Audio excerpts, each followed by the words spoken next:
Okay, it has become significantly more official. We are indeed going to do the first ever Spindatt Trash or Bash Uninvitational Bike Build-Off. Considering there's going to be prizes and I'm the one putting on the event, I respectfully withdraw from competition, but I mean, I love building bikes like this, so I have to be involved in some way. And I hope that this bit of work before the submissions open up, probably in a week, 2 weeks, I'm still working out the details. Well, hopefully this gives you the motivation that you need to stop second guessing yourself, stop worrying so much about what other people are going to do, finding a bike and submitting your idea to be part of this bash. This trash or bash. We're gonna strip the paint off of this bike for future paint to go onto it. Okay, this process is insanely simple. You don't really need a lot of, you don't have to put a lot of effort into it. Patience is kind of the key. What you do is you go to your local hardware store and find some, I used to use a product called like Aircraft Paint Stripper. It came in like a spray can. It worked super good. And I imagine it worked so good because it was probably like really, really bad for you. And I can't find it anymore. But I've been using this stuff, this like gel stuff for the last few bikes that we've stripped the paint off of with very, very good success, minus Joel's bike. So I have very high expectations of this just kind of like doing all the work we need to get the paint off of that, get it down to raw aluminum. Okay, you're gonna want it to be at least like a little bit mild outside. I think it's like 12 degrees Celsius right now. That should be perfect for the chemicals of the paint stripper to actually work. And also having something to like keep the bike off of the ground that isn't your work stand, well, you know, yeah, I think you can get the idea. Oh, that sucks. Anyway, this should go without saying, but well-ventilated space. I'm outside. It probably doesn't get more well-ventilated than that. Pour it in its own thing. I've got a little glass jar here. And pour your stuff in here. Oh yeah. Yeah. And then you just brush it on. Yeah, it's probably worth noting, patience is very much your friend at this point. Let the chemicals do their job. Walk away from it. Don't think about it. If you think about it, it makes it so painful. Let the chemicals just eat away at whatever. I'm not even gonna try and pretend like I know what I'm saying here. Just let the chemicals do its job. Go skateboarding, go for a bike ride.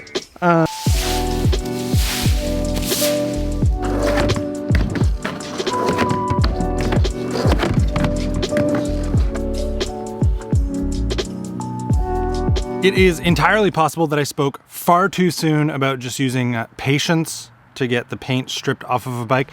I was unaware that paint strippers in about 2018 had a big change in their formula.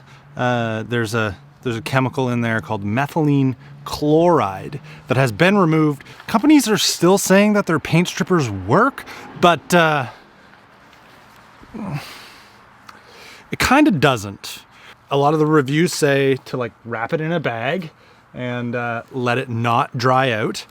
I have this much faith that it's going to work. These products should be taken off of shelves and not sold because they're ineffective. I know what we're gonna end up having to do here. I know what the result is going to be. It's not going to have worked. Typically when things don't work the first try, even if you don't really follow the instructions, they actually aren't going to work ever. So my expectations, like, even just to say are low is a complete understatement. Watch, nothing's gonna happen.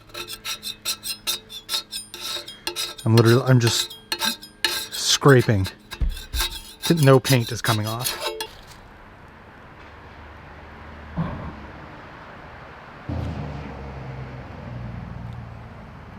So it looks like it's like working the tiniest little bit, but it's been sitting on there for like 6 hours and it's like not really, I'm pretty sure scraping at it is actually doing more to it than the paint stripper actually is. However, and I don't know how she did it, Angela managed to find some like old school style paint stripper, which I'm going to use outside with a mask on. And, you know, we should see this paint come off pretty quickly. I've never been so nervous. Now, if this stuff works anything like the stuff that I've used in the past, as I remember, this will be done in like 5 minutes, 10 minutes, 12 minutes.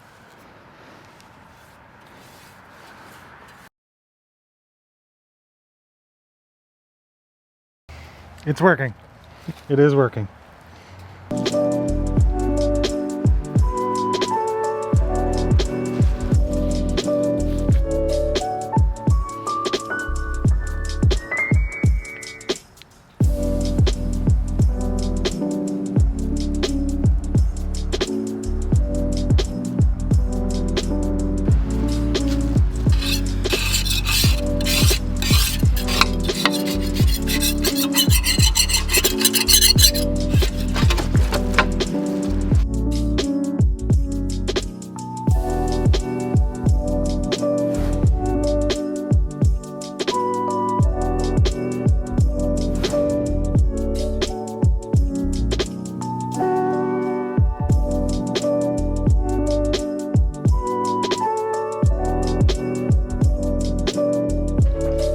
Well, that took 3 days. That took 3 entire days to get done.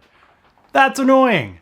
I cannot help but feel like I'm having my first old man yells at cloud moment where I'm like, oh, things are just not the way they used to be. They just don't make them like that anymore. I would say this is like very likely the last frame that I will ever fully strip the paint off of, because finding the like original paint stripper is difficult for one. Two, it's super not good for you. So I think I'm just gonna limit my exposure to extremely harsh chemicals, whether I'm in a confined space where it's most dangerous, or outdoors. It's just I really don't like starting something and then not finishing. And I felt like there was a real risk of that happening here. Thankfully, we got all the paint off.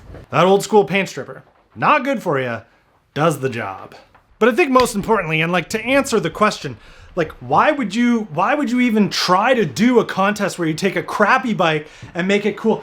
Just look at the difference that stripping the lame hybrid paint job off of this bike has done for this thing. No one knows what it is now. It's completely anonymous. It is a blank slate now to be anything we want it to be. I wish there was like a clever, like strong way that I could finish this video, but there's kind of not. Again, thanks for hanging out. It's always, you know, it's just always nice to hang out with you.